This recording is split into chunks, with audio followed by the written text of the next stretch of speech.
Welcome back to the Product Biz podcast. Today we have a special guest, Tiffany from Cricket F Farm, who's here with us today talking about her tallow business and how she started her business in February of 2025, has had incredible success, has reached four-figure sales months, her highest sales month in November of 2025, this past month that just ended, reaching over $1,200 in sales, has rebranded through PBA, is entirely running her business organically, is doing no markets at all. So I'm super excited to have her here to share with us more about her business. So welcome, Tiffany, to the show. Thank you for having me, Monica. I'm so thankful to be here. Oh my gosh, it's going to be so fun to learn more about and hear you share all of these amazing insights with those who are listening. So let's start with the basics of tell us about your business, what you sell, and how you got started. So I sell tallow-based skincare, and it's a really, really saturated market. So I try to differentiate myself a little bit by focusing on pregnancy-friendly and postpartum-friendly products, so that it's safe for mama, baby, and all the things. Um, And I got started because I had some friends who I'd been making just gifts for over the past couple of years. And, um, you know, 20 Christmas of 2024, they all started bombarding me with, you need to make some more. I need to give some as gifts. This is, you should be making more of this and offering it for sale. And I'd never even considered it before, other than like as a pipe dream. Like, this is something someone else does. This isn't something that I do. Um, and in January, I don't know what bug got in my ear, but I decided I would start a business. Because I was like, well, there's demand, at least among my friend group, and maybe I can make a go of this. And I've always loved making things with my hands. I'm an accountant by trade. As of October 30th, I am no longer an accountant by trade. I am a tallow skincare maker by trade. And yeah, so I just kind of made the decision one day and had a website and a product line ready to go for February. That is incredible. I love hearing that. And the little teaser of what you just said is you started your business in February, and in October, so about a month ago, you actually left your corporate job, which is incredible to hear that and to see you really going all in on your dreams, which is so exciting. So I want to dive in a little bit more to tell us a little bit more about some of your products. Like paint the picture for us. I heard you say pregnancy, post-baby products for moms, but tell us more, just so people know what you sell.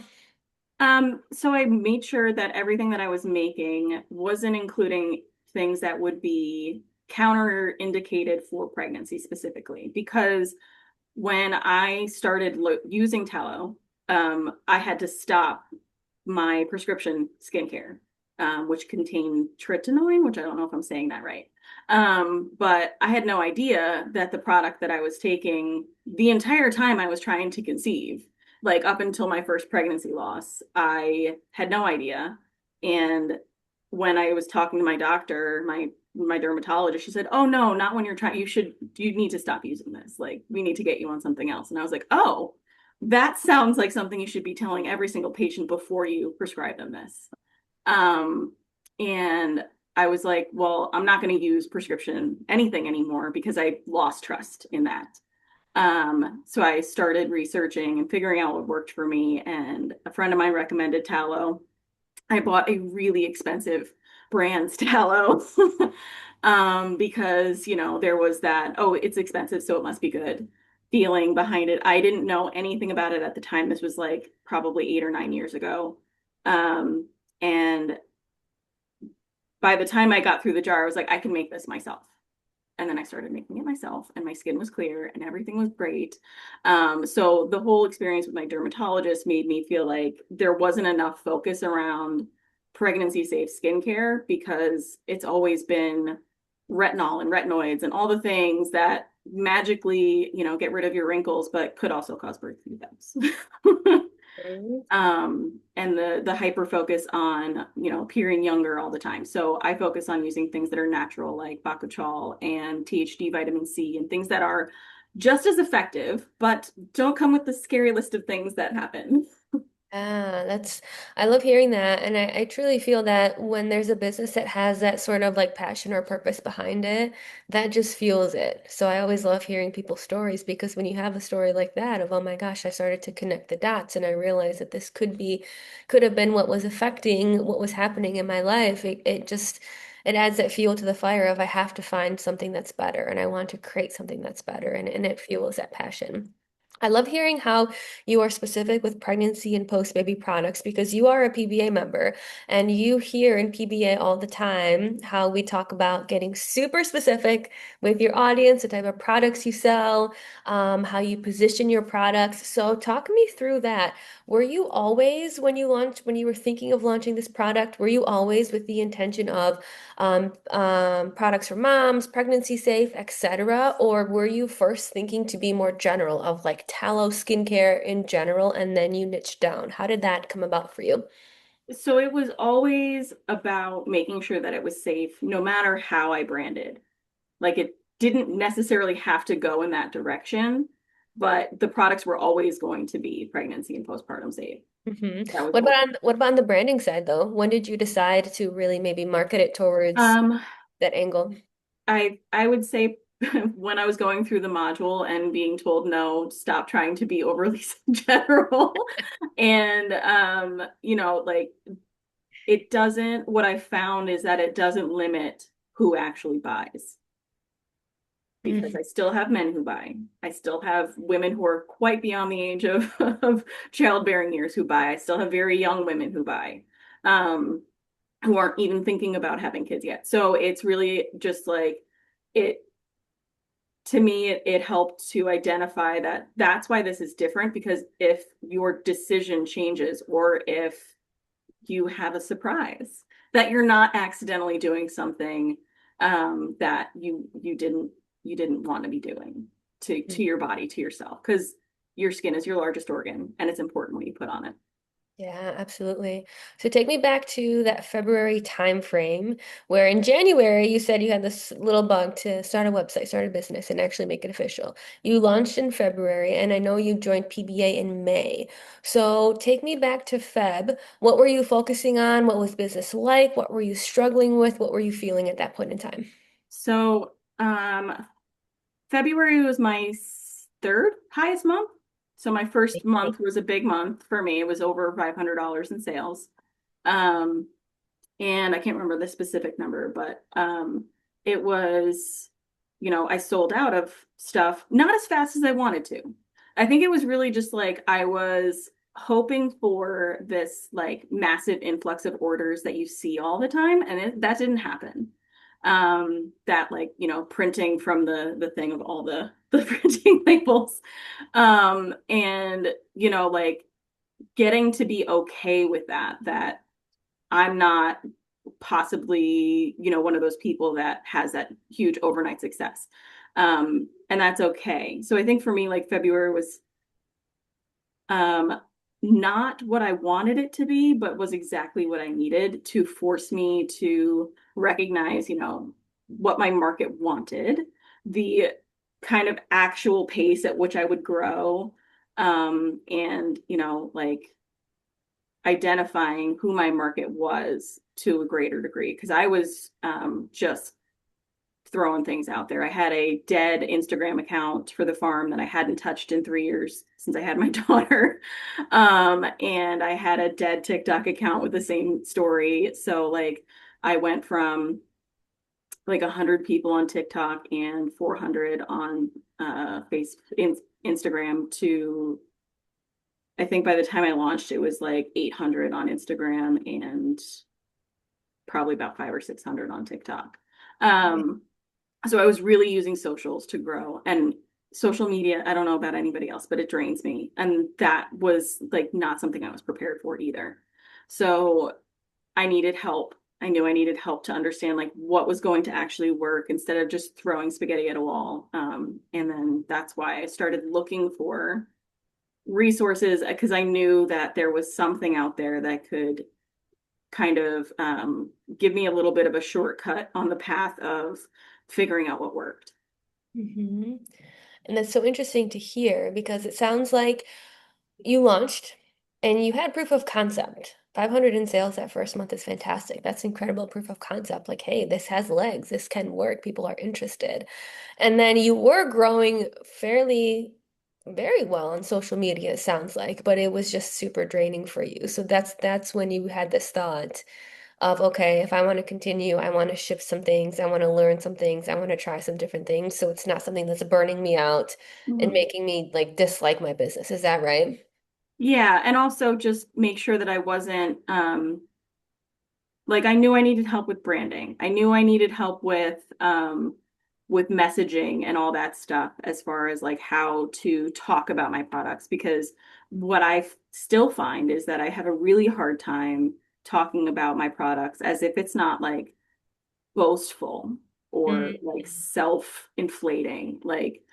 So I knew I needed help with that. And I've found in the PBA group and in the modules, just like the messaging support is there with like how to write the emails and how to talk about your business and how to do your stories and all that stuff is there.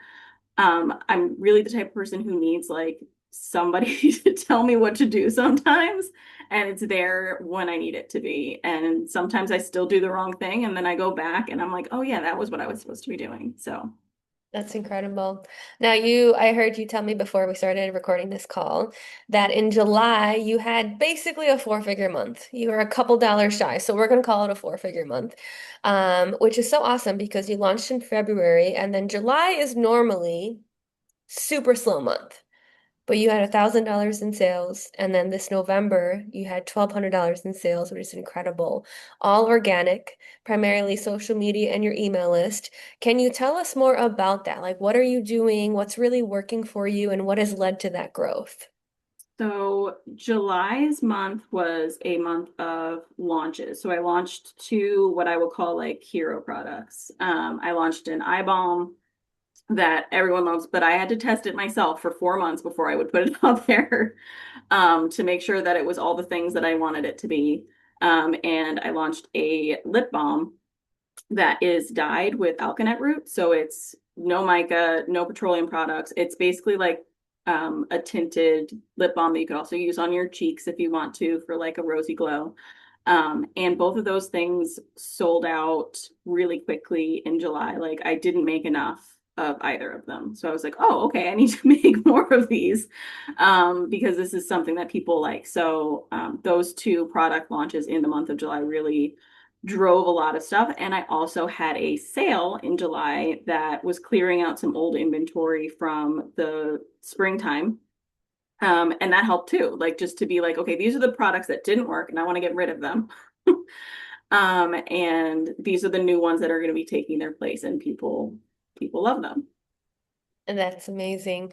Now, in July, with these launches, you said they sold out. How are you promoting them? If you're doing all organic, how are people finding out about them? So I'm promoting them on my socials, and then I also send out emails to anybody who signed up. So in July, I think that was like 40 or 50 people were on my email list in July. And then I have a few friends, the same friends who encouraged me to start the or to make more and sell more, not necessarily to start a business. I took that direction myself. Um, but they all have social media. I am an older mom. I am 41 years old. My friend group of all the people who live in East Tennessee who also have 2 and 3 year olds, they are not 41 years old. They are 20 somethings with thriving social media presences of 5 to 50,000 people. And I am blessed to have them post about my products. So they love them. They post about them. I offer them affiliate links. Doesn't drive a lot of sales, but it drives people to my page, and enough people have come over that are on the email list now and are buying. So I've also done giveaways. Didn't work really. I think I Mm, need more people for that to work, but like giveaways didn't work. I yeah. just gave away some product. Yeah. Made somebody's day. Which is okay, and that's the whole point of business is you test and you learn and you see what works. And what I'm hearing you say is you have people in your network. And it's not just about having some people in your network. It's also about having a product that really relates and something that people can connect with. Because I know other small business owners who have sent their products to influencers or micro influencers, and that influencer may actually share about it, and it doesn't lead to sales. It doesn't lead to followers. It actually just kind of goes to a dead end. And the thing that I always come back to with those small business owners when I hear that over and over and over is number one, is the person you're partnering with the same, do they have the same target audience as you, right? Because that's going to be huge. And number two, does your product actually speak to that audience? Does it connect to them? Or are we being too general and generic with our Mhm. branding, with our logo, with our labels? So I Yeah. want to hear you tell us a little bit more about like the before and after of what your logos and branding looked like before PBA, what you learned in PBA, and how you shifted your whole branding experience with Mhm. your products. Sure. But just really quickly, you touched on something there that I thought I should elaborate on is the friend group and making sure that my audience is their audience. And they 100% are. They're doulas, they're moms who have big mommy like follower groups. So like they're stay-at-home moms, they're homeschooling moms, they're doulas, they work in the childcare space. So it is very much aligned. Yes, That's probably why it works. 100%. And then as far as the branding question, so I brought a couple of show and tell items with me. In one hand, I have what I started with, which is home printed, really kind of, I mean, it's sloppily labeled on. This is why it's my home product that I have and not one that I sold. But the printers didn't align well, and it's all black and white. And it wasn't really me, and I was trying. And then I have one of my newer products. The first one is just a regular old whip tallow. One of my newer products, which is called Her Balm, which is a wild yam infused balm, has my colors, my fonts. Um, it's professionally printed and it looks it. It's in the exact same kind of jar. So the only thing that's really changed is the label itself. And perception wise, like you can like one looks like the one that you made for your friends for a Christmas gift, and the other one looks like one that you would find on the shelf of a spa or like gift boutique or something like that. So I'm really proud of the progress that I have made, and with the help of the branding module and the feedback that I got in the Facebook group. Yeah, that's incredible. And that's the power of labels and branding. 100% that is a power of it. Like you said, that it can be on a store shelf, it can sell itself. It looks like it belongs in a spa. So can you talk to us a little bit more about what you actually learned inside PBA or what shifted for you on the branding and label side? Like what were some of your takeaways? I think one of my biggest takeaways was I was trying to do too much. I was trying to, um, I knew I had to pick fonts. Like I knew that basicness of it, but I was trying to do too much by like customizing every single label to look a certain way or have like this one I have in my hand is called Winter Glow, and I have like a little impressed version of a snowflake. I have another balm that has like a moon because it's a magnesium balm. And like trying to do too much with it instead of just being like, it's not really me and it's not really about the brand. That was just about trying to make the labels pretty, but it just made them look cheap. Mm, And so I knew that I needed help there. And like going through the modules, I was like, okay, this is what my brand looks like and feels like. And I could tell that from like the little mood board part of the branding bundle of the module. And then going through the colors and everything. And I'm like, I don't need to do too much. I actually need to do a lot less. And just focus on the benefits of the product so that they can pick it up off a shelf and know what it means because they're not in my head. And I have I have a tendency to think that everyone knows what I know. Um, so instead of focusing on, okay, these are the ingredients that are in here, I'm like, okay, this is what the ingredients do that are mm. in here. And that's another really big takeaway that I took from like the branding and the labeling portion of the trainings. Yes, that is such a good takeaway. That's one of the biggest things that I see is on the labels, the prime real estate right up front that can capture someone's attention, that can sell your product for you, usually is something like ingredients or made in USA or something like that, which is great and information that should be on a label. But that front, Should exactly like you said, not the ingredients, but what the ingredients do. So good. I'm so glad you picked that up. Now, did you get a brand audit? You said you got some brand support in the Facebook group. Was that a brand audit and was it from Kendra? Yes, yes. I think Okay. it was back in July. So my Okay. brain is a little. That's okay. I know you've done so much and you've had so much progress, so I get it. Do you remember any main takeaways from that, from the brand audit that you Um, received? Or Other than she had some feedback on the sans serif font. She was like, it needs to be, this one stuck with me. It needs to be a font that you would be able to read a book with. I mm, was like, okay, so I'm going to type because I also am an author. Ignore that part now. So I actually wrote, or I took the font and I pasted it into one of my manuscripts, and I'm like, no, that's not it. So I found, the right font that actually could be read in a book and also still fit the same style that I was going for. amazing. I love that. Such a good piece of feedback from Kendra, who's our brand coach inside PBA. Okay, so let me talk about this. You mentioned social media, all organic. You mentioned some friends who have a super aligned audience. You mentioned up-leveling your branding that truly connects with your audience. You also mentioned email. So tell me more about what you're doing in email. How are you promoting your products? Because that's another big driver for you and for your sales, right? Yeah. So I should be sending more emails, and I know that I should be sending more emails. I usually only send emails when I am announcing a new product or teasing a new product or announcing a sale. Um, but other than that, I don't send as many emails as I should, partially because up until a month ago, I really didn't have the brain space for it. So it was really just a matter of I had no plan. But I use right now I'm on Square. I am converting to Shopify just because I found that there's very limited integrations with Square.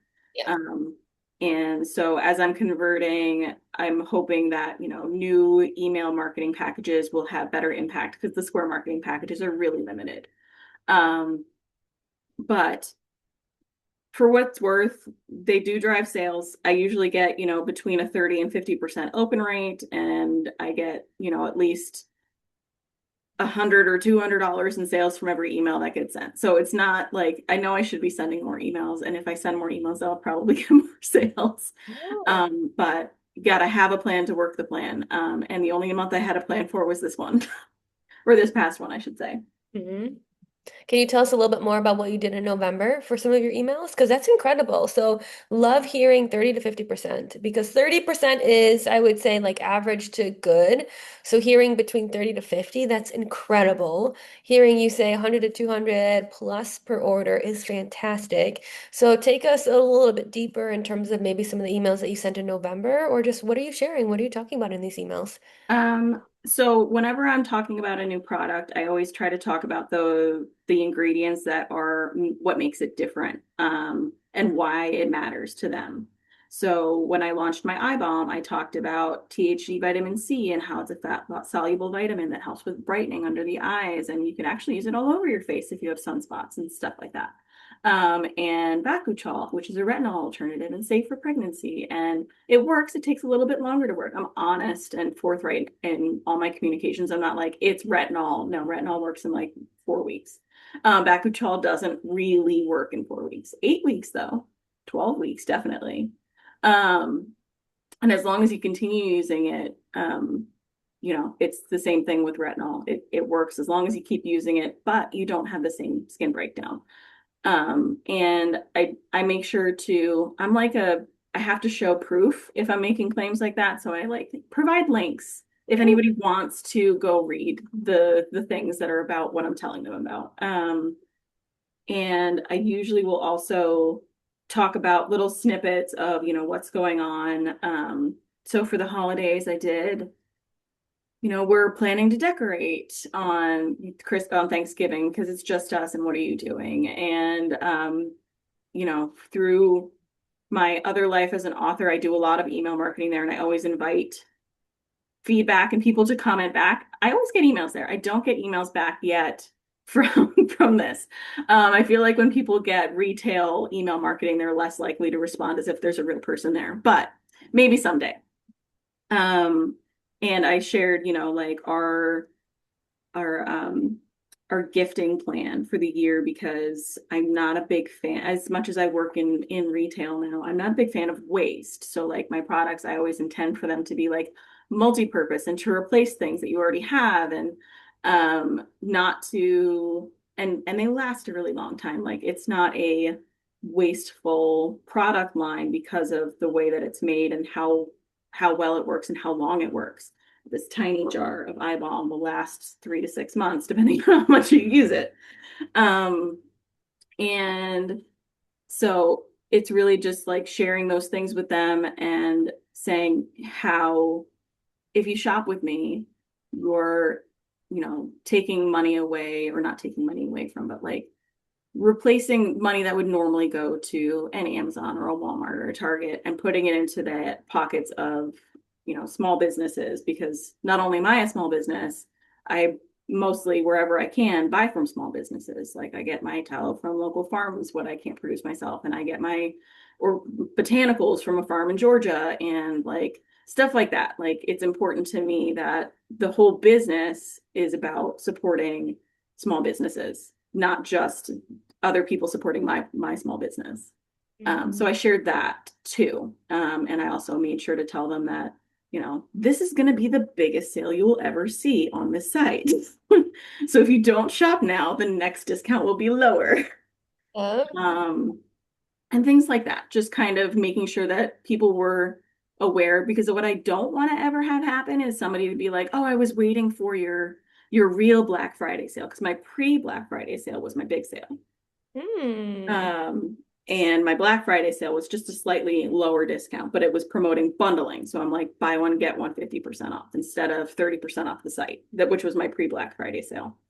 Um, I'm not like, I'm not cutting into my profits by saying 30% off the site because when you said raise your prices and see what happens, I raised my prices and saw what happened and nobody stopped buying. So that was a bit of a surprise to me because it felt like I can't charge as much as I'm charging because I'm not big, fancy, important.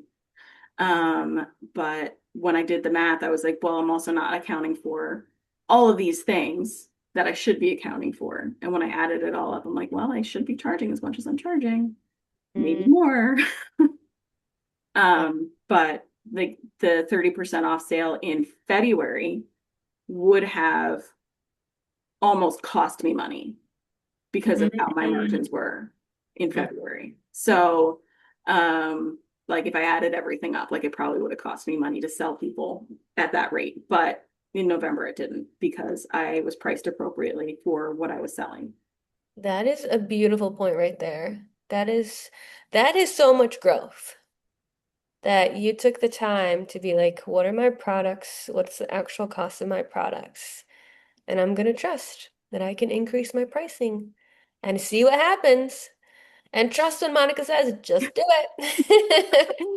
And I love that you had that positive impact of like, yeah, people still kept buying. This is incredible. And the beautiful part of that too is all the branding and labeling and work that you did because sometimes people will increase their prices without increasing the perceived value of their products.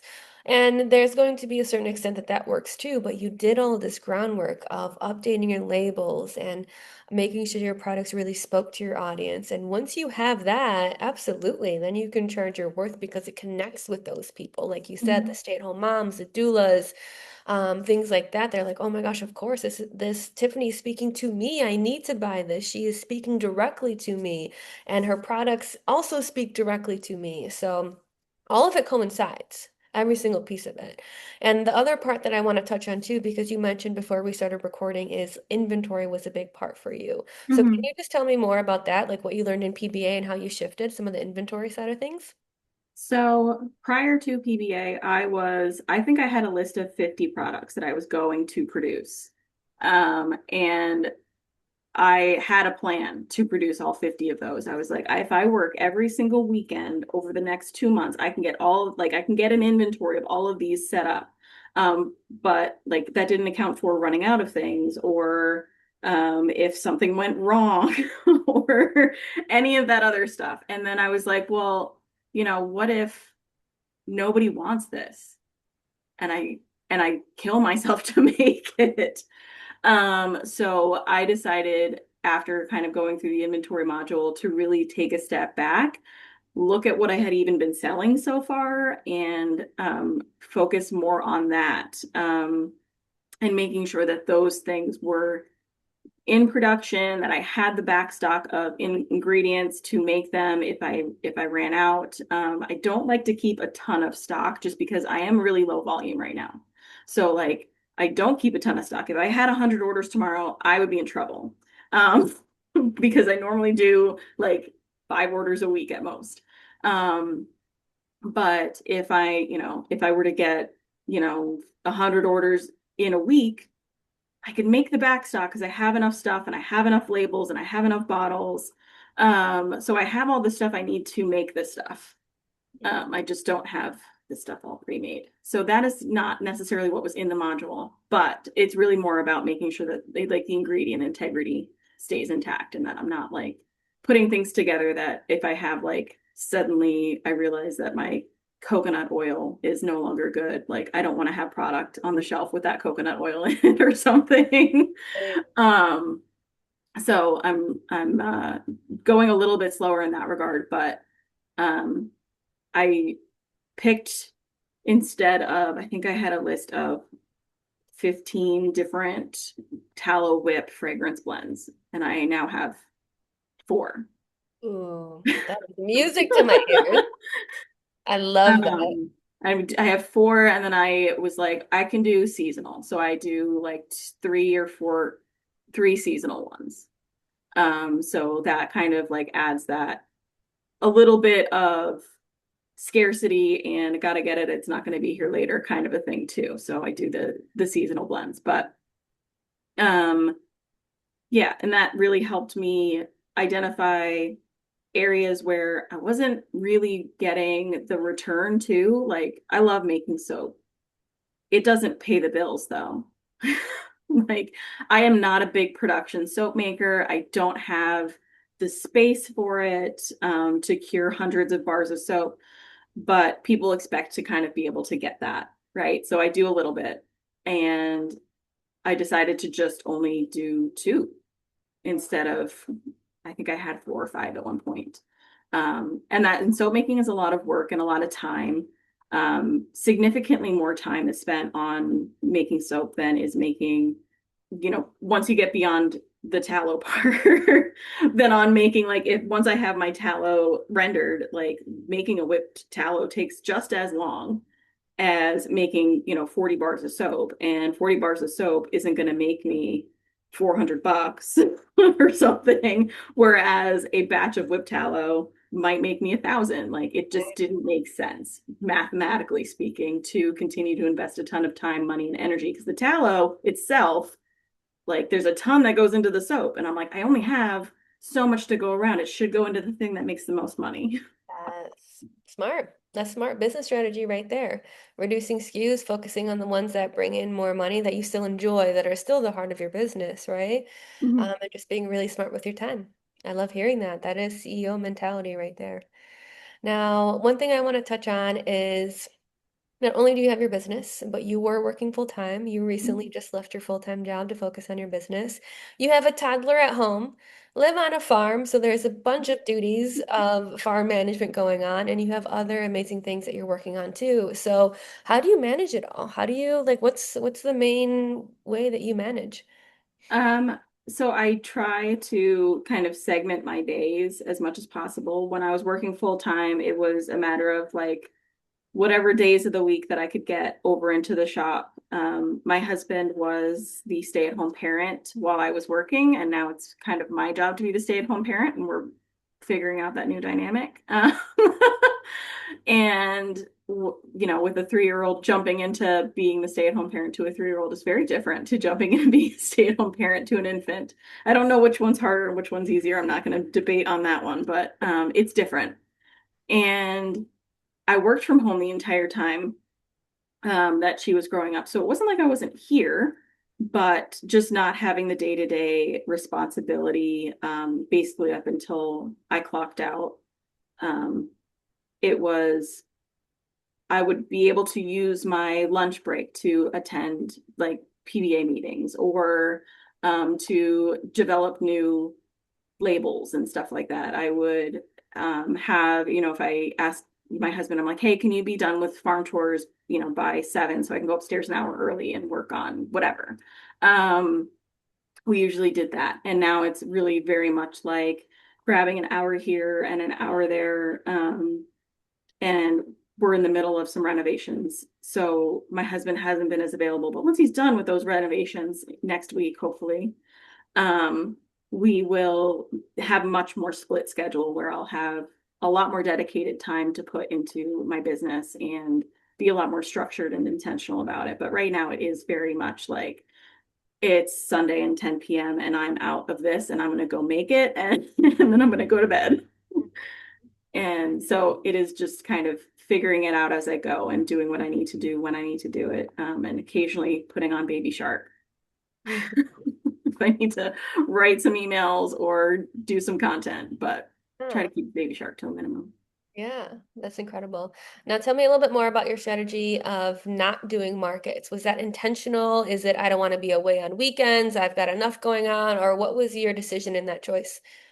It was basically that up until now, I never would have had time.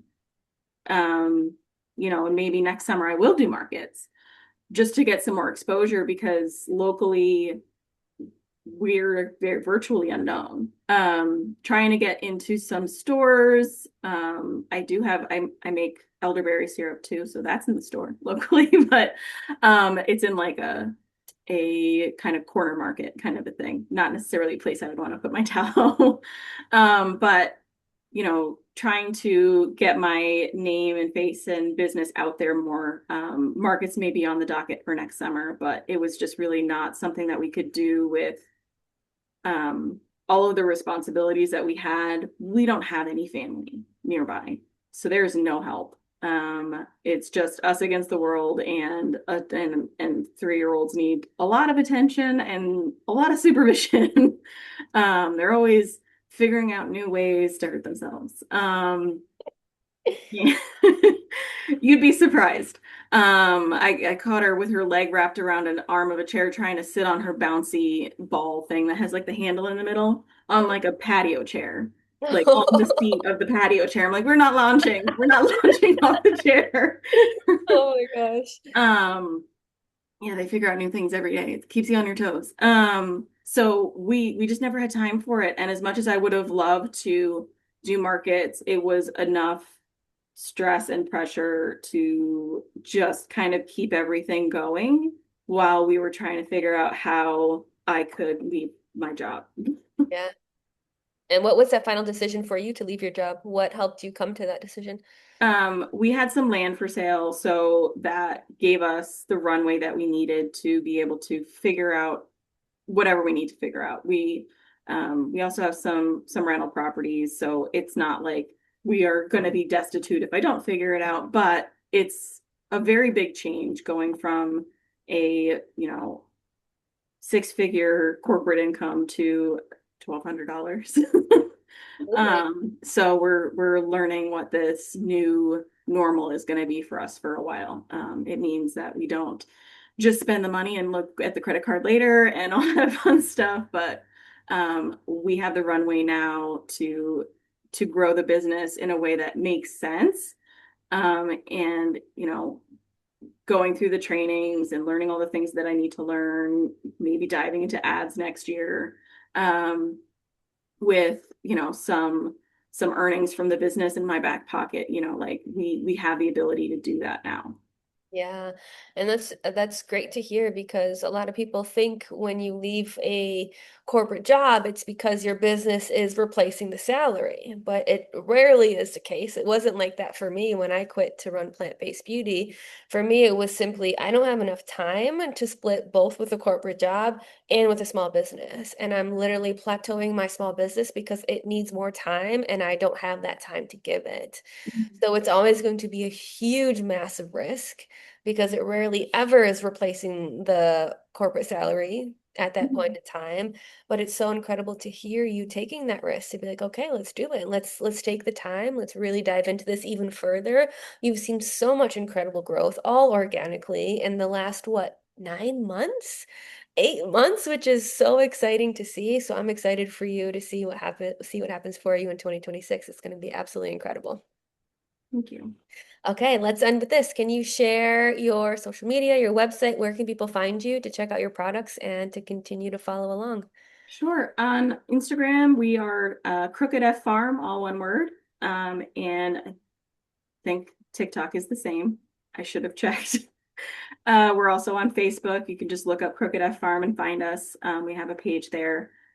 And we are Crooked F Farm Soaps and Salves. So it's www.crookedffarmsoapsandsabs.com, which is the main website. But it'll probably be easier to find that through our Instagram, and then you just follow the links in the bio because it's a Awesome. mouthful. We'll make sure to link that in the show notes so people can easily find you and your products. Thank you so much, Tiffany. It was so awesome to have you share your story here today. Thank you, Monica.